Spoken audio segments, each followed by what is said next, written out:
अहिले चाहिँ हामी केही काममा बिजी भयौँ भने आफ्नो बच्चाहरूको चाहिँ हातमा मोबाइल दिइहाल्ने बानी हुन्छ। तर जब हामी सानो थियौँ हाम्रो बाबुमम्मीले चाहिँ अब त्यो बेलामा यसरी अहिले चाहिँ मोबाइल हातमा पनि हुन्थेन। प्लस अब मम्मीहरूले आफूहरूले काम गर्ने बेलामा हामीलाई आफूहरूसँग सँगसँगै हिँडाल्ने के। जस्तो मम्मीले खाना पकाउँदा होस् हामी मम्मीहरूको छेउमै बसिरहेको हुन्थ्यौँ। उहाँले चाहिँ हामीलाई कथाहरू सुनाउनुहुन्थ्यो क्या एकदमै बाबा मम्मीहरूले चाहिँ। अनि उहाँहरूले सुनाएका ती कथाहरू पनि यस्तो राम्रोहरू हुन्थे जुन कथाबाट पनि केही न केही कुराहरू चाहिँ सिक्न मिल्ने खालका के। पछि आएर पनि जीवनमा केही समस्याहरू भए पनि हिम्मत दिने खालका मोटिभेट गर्ने खालका कथा हुन्थे के। त्यो मध्ये मलाई एउटा बाबाले सुनाउनु भएको कथा एकदमै मन पर्थ्यो पहिला पनि। अहिले पनि म आफूलाई केही गाह्रो पऱ्यो भने मान्छे जस्तो परे पनि सहनुपर्छ है भन्ने सहेर अगाडि बढ्यौँ भने चाहिँ जस्तो समस्याबाट पनि हल निकाल्न सकिन्छ जस्तो लाग्छ के। त्यो कथा म चाहिँ सुनाउँछु है त।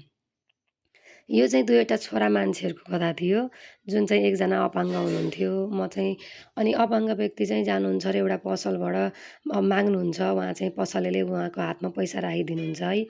अनि अपाङ्ग व्यक्ति त्यहाँबाट अगाडि हिँड्नुहुन्छ।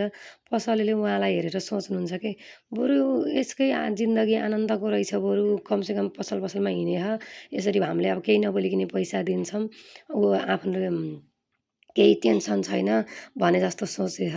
अनि आफ्नो यहाँ यत्रो पसलको ऋण छ, अब बच्चाहरूको पढाइ, भाडा भन्यो, श्रीमतीको यो चाहना हुन्छ त्यो पुरा गर्न सकिरहेको छैन।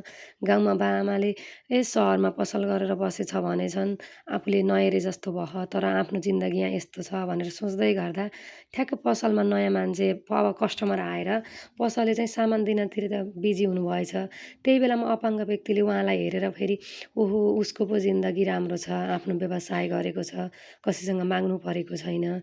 अनि के अरे श्रीमतीले त्यहाँ चिया ल्याएर देखेको देख्दा ऊ परिवार छ, आफ्नो छोराछोरी सबैसँग राम्रोसँग जिन्दगी कटाइरहेको छ। आफू यहाँ एक छाक खानको लागि पनि यसरी माग्दै हिँड्नु परेको छ भनेर सोच्नु भएछ कि। अनि यो कथाबाट चाहिँ हामीलाई बाबाले त्यति बेला तिमीहरूले के सिक्यौ यो कथाबाट भन्नुहुन्थ्यो। मैले चाहिँ त्यति बेला अब जवाफ दिन सकिनँ। तर अहिले चाहिँ मलाई अब जस्तो अपाङ्ग हुनु भनेको कुनै रहर पनि होइन र रहर गर्ने कुरा पनि होइन। ऊ पनि आफू सबल भएको भए मिहिनेत गरेर पनि आफ्नो ज्यान पाल्न सक्थ्यो। त्यसैले हरेक मानिससँग समस्या त सबैसँग हुन्छ नि त। त्यसको लागि चाहिँ अब आफूले राम्रो बाटो रोजेर मिहिनेत गर्दै गएपछि हरेक समस्याको समाधान पनि हुन्छ। अनि जुन पसलेको केसमा पनि त्यस्तै थियो। उसले अब मिहिनेत गरेपछि कुनै न कुनै दिन ऋण तिर्थ्यो, आफ्नो जीवन जसरी पनि त अघि बढ्थ्यो नि त।